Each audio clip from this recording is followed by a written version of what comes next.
Bismillahirrahmanirrahim. Alhamdulillahirabbil alamin. Allahumma shalli wa sallim wa barik ala sayidina Muhammad wa ala sayidina Muhammad. Dalam kitab Al-Fiqhul Islami wa adillatuhu, yaitu dijelaskan tentang kapan waktu kurban disyariatkan, dimulai. Waqad syuri'at fis sanati saniyati minal hijrati kazakati wa sholatil idain. Ibadah kurban mulai disyariatkan pada tahun kedua Hijriah, sebagaimana pensyariatkan zakat dan sholat 2 hari raya. Nah, mari kita melihat dulu orang-orang melakukan sunnah kurban zaman awal, yaitu disembelihnya pada di rumah masing-masing.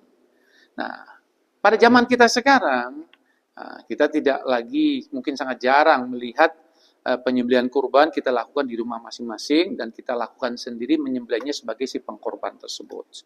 Ya, di mana sekarang dilakukan banyak memakai halaman masjid, dengan salah satunya yaitu mungkin diniatkan syiar, mengumpulkan orang untuk berkurban di masjid, dengan ya tadi yaitu meniatkan untuk syiar. Lalu bagaimana syariat mengaturnya? Di mana kurban tersebut yang kita lakukan, kita sembelih di halaman kurban. Maka di sini timbul pertanyaan, bagaimana hukum melakukan penyembelihan kurban di halaman masjid? Nah, mari kita melihat secara hukum syariat, halaman masjid tersebut dibagi menjadi 5. Pertama, halaman masjid itu memang milik masjid. Artinya, tanah halaman masjid ini berasal dari hibah seseorang atau dari pembelian menggunakan harta milik masjid. Ada orang menghibahkan, ini masjid, ini tanah sekelilingnya saya beli, saya hibahkan untuk masjid. Atau uang kas masjid ini banyak sekali sehingga bisa membeli tanah sekelilingnya menjadi halaman masjid. Itu yang pertama. Yang kedua, wakaf kepada masjid. Artinya, tanah halaman masjid tersebut berasal dari seseorang, dari wakaf seseorang kepada masjid. Atau bisa dikatakan waktu membangun masjid, ini dia bangun masjid dan maslahatnya ini halamannya juga untuk masjid. Seperti itu. Ketiga, dan keempat dan kelima, yaitu ketiga adalah wakaf untuk kemaslahatan muslimin. Artinya tanah halaman masjid berasal dari wakaf seseorang untuk kepentingan umum, yang kemudian dimanfaatkan sebagai halaman masjid salah satu fungsinya. Seperti itu. Tetapi karena ini kepentingan umum, bisa juga dipakai untuk kepentingan yang lainnya. Bukan hanya melulu untuk kepentingan yang berkaitan dengan acara masjid. Keempat adalah wakaf majhul, yang artinya wakaf tersebut tidak diketahui pemanfaatannya untuk apa. Di mana tanah tersebut berasal dari wakaf seseorang, tapi tidak diketahui niat seseorang ini peruntukan untuk apa. Apakah untuk masjid atau untuk kemaslahatan muslimin. Jadi tidak jelas. Yang kelima, tidak diketahui asal-usulnya. Artinya, tanah halaman yang dipakai masjid itu berdiri tidak diketahui statusnya. Apakah berasal dari wakaf, milik masjid, atau sudah ada sebelum masjid itu berdiri. Jadi, tidak diketahui apa asal-usulnya tersebut.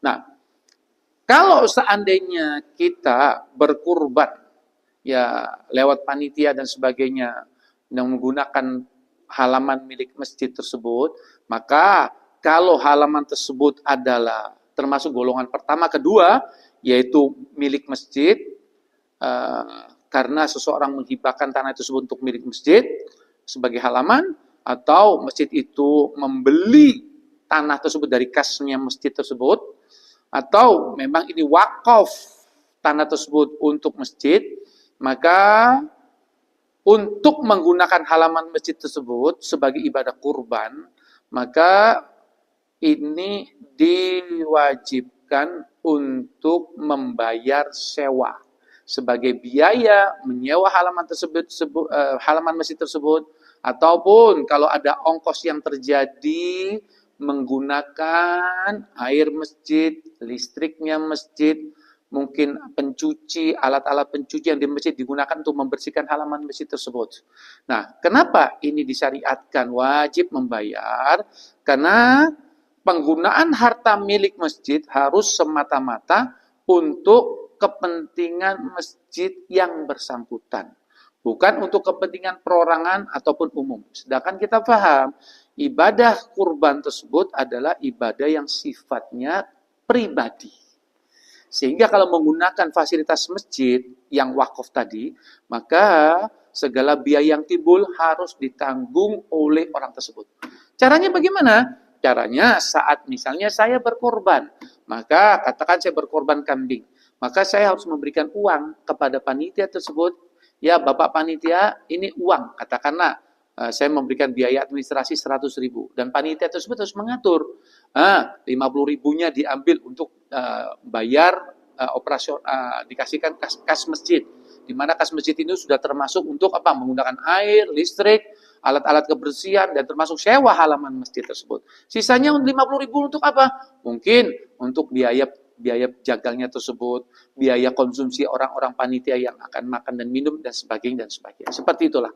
Jadi, diwajibkan untuk membayar kepada, masukkan uang tersebut kepada masjid. Kalau itu adalah tanah halaman milik masjid, ataupun tanah tersebut wakaf milik masjid. Sedangkan, kalau di luar itu, yaitu yang seperti golongan 3, 4, dan 5, yaitu halaman tersebut dari seseorang, halaman tersebut diwakafkan untuk kepentingan umum, bisa dipakai untuk masjid dan kepentingan umum yang lain, atau wakafnya tidak diketahui peruntukannya untuk apa, atau tidak jelas ini tanahnya apa, maka silakan tanah masjid tersebut, tanah yang 3 golongan tersebut untuk sembelih tanpa menyewa. Tetapi kalau seandainya memakai tanah halaman masjid yang 3 golongan tadi, tetap menggunakan air masjid, tetap menggunakan listrik masjid, tetap menggunakan prasarana alat kebersihan masjid dan sebagainya yang milik masjid, maka tetap harus membayarnya, yaitu untuk membayar air masjid, listrik yang dipakai dari masjid, dan alat-alat kebersihan yang lain. Seperti itu hukumnya.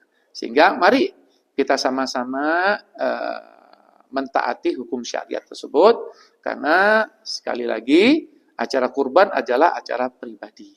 Sehingga kalau untuk menggunakan fasilitas masjid, maka kita diwajibkan secara syariat, yaitu mengganti apa-apa saja yang kita pakai, kita manfaatkan dari segala sesuatu yang dimana itu milik masjid. Semoga Allah Subhanahu wa Ta'ala memberikan kepada kita tambahan taufik dan hidayah, agar kita ke depannya makin bisa lebih sempurna dalam melakukan syariat yang sudah dituntut dalam agama Islam, sehingga ibadah kita menjadi lebih sempurna. Wallahu a'lam bishawab. Subhanallah bihamdika asyhadu an la ilaha illa anta astaghfiruka wa atubu ilaik. Assalamualaikum warahmatullahi wabarakatuh.